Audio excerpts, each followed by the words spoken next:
Assalamualaikum warahmatullahi wabarakatuh. Izin memperkenalkan diri, nama saya Disti Nurul Hidayah dengan NPM 40222100200.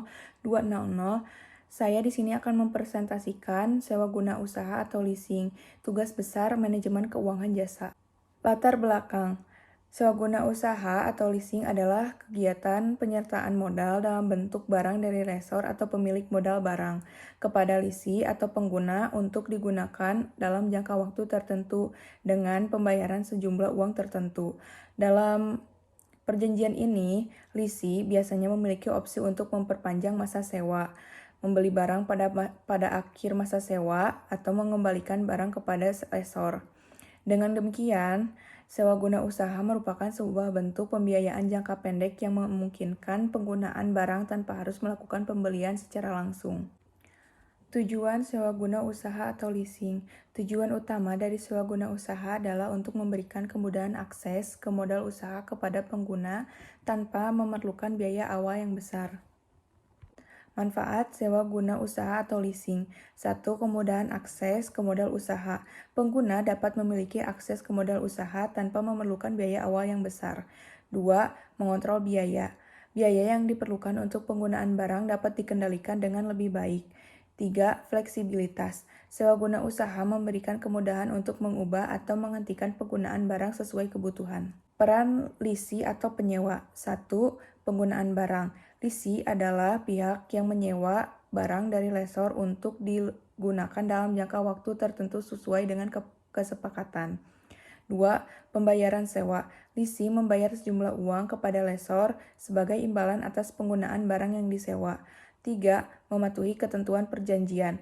Lisi bertanggung jawab untuk mematuhi ketentuan-ketentuan perjanjian, termasuk pembayaran sewa tempat, waktu, dan menjaga barang yang disewa dengan kondisi baik. Peran lessor atau pemilik. 1. Pemilik barang. Lessor adalah pihak yang memiliki barang yang disewakan kepada lisi. 2. Memberikan barang. Lessor memberikan lisi hak untuk menggunakan barang yang dimilikinya dalam jangka waktu tertentu sesuai dengan perjanjian. 3. Menerima pembayaran sewa dan menjaga barang. Lessor menerima pembayaran sewa dari lisi sebagai imbalan atas penggunaan barang. Meskipun barang disewakan, lessor tetap bertanggung jawab untuk menjaga dan merawat barang tersebut agar tetap dengan kondisi baik. Gambaran umum transaksi leasing. 1. Negosiasi. 2. Pendatangan perjanjian. 3. Penggunaan barang. 4. Pembayaran sewa. 5. Masa sewa. 6. Pemeliharaan dan pengembalian barang. Jenis sewa guna usaha atau leasing. Jenis sewa guna usaha atau leasing memiliki dua jenis. 1. Sewa guna usaha dengan hak opsi atau finance lease. Leasing memiliki hak untuk membeli barang setelah masa sewa berakhir. 2. Sewa guna usaha tanpa hak opsi atau operating lease. Leasing hanya menggunakan barang untuk jangka waktu tertentu dan tidak memiliki hak membeli. Sewa guna usaha leasing. Langkah-langkah dalam transaksi leasing ada 8. Pertama, pengajuan sewa guna usaha atau leasing. Kedua, pengajuan diterima. Ketiga, persetujuan kondisi leasing. Keempat, penandatanganan kontrak. Kelima, pengiriman barang. Keenam, penggunaan barang. Ketujuh, pembayaran sewa. Kedelapan, pengembalian barang. Peran pihak-pihak yang terlibat. Lessor atau pemilik modal barang. Pemilik modal barang yang menyewakan barang kepada lisi. 2. Lisi atau pengguna. Pengguna yang mengajukan sewa guna usaha dan menggunakan barang yang disewa. 3. Broker atau perantara. Perantara yang membantu mempertemukan lessor dan lisi dalam proses leasing. Dokumen-dokumen yang diperlukan. Ada 5. 1. Proposal sewa guna usaha atau leasing. 2. Data keuangan lisi. 3. Kontrak leasing. 4. Sertifikat kepemilikan. 5. Laporan penggunaan. Contoh sewa guna usaha leasing. Contoh sewa guna usaha dapat dilihat dalam berbagai industri, seperti yang pertama, kendaraan. Sewa guna usaha kendaraan dapat dilakukan untuk keperluan bisnis atau pribadi. 2. Mesin. Sewa guna usaha mesin dapat dilakukan untuk keperluan industri atau konstruksi. 3. Perumahan. Sewa guna usaha perumahan dapat dilakukan untuk keperluan tinggal atau bisnis. Regulasi yang mengatur sewa guna usaha di Indonesia. 1. Undang-Undang Nomor 25 Tahun 1992 tentang Lembaga Pembiayaan. menyebutkan bahwa lembaga pembiayaan harus melakukan kegiatan usaha yang meliputi sewa guna usaha, anjak piutang, usaha kartu kredit, dan pembiayaan konsumen.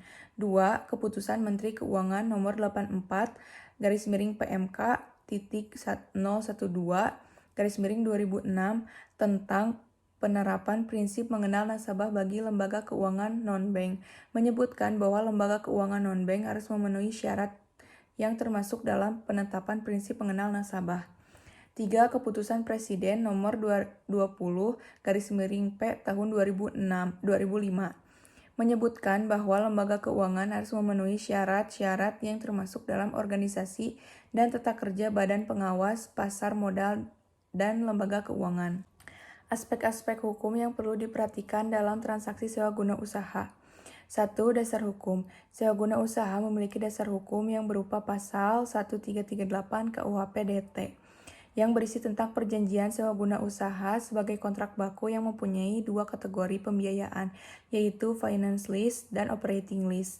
2. Kewajiban dan hak. Lessor mempunyai kewajiban menyerahkan barang modal, sedangkan lessee memperoleh hak untuk memakai barang modal tersebut setelah ia memenuhi kewajiban dalam perjanjian sewa guna usaha. 3. Sahnya perjanjian. Perjanjian sewa guna usaha harus memenuhi syarat sah perjanjian dalam pasal 1320 KUH Perdata. 4. Masa sewa. Dalam hal masa sewa atau perjanjian sewa guna usaha sudah tidak berlaku atau habis, perusahaan pembiayaan dapat melakukan penjualan atas bekas unit operating lease kepada karyawan internal tanpa melalui mekanisme penjualan lelang. Kesimpulan, sewa guna usaha leasing adalah kegiatan pembiayaan yang memberikan kemudahan akses ke modal usaha kepada pengguna tanpa memerlukan biaya awal yang besar. Jenis-jenis sewa guna usaha meliputi sewa guna usaha dengan hak opsi dan sewa guna usaha tanpa hak opsi. Manfaat dari sewa guna usaha meliputi kemudahan akses ke modal usaha, kontrol biaya, dan fleksibilitas. Contoh dari sewa guna usaha dapat dilihat dalam berbagai industri. Terima kasih atas perhatiannya. Wassalamualaikum warahmatullahi wabarakatuh.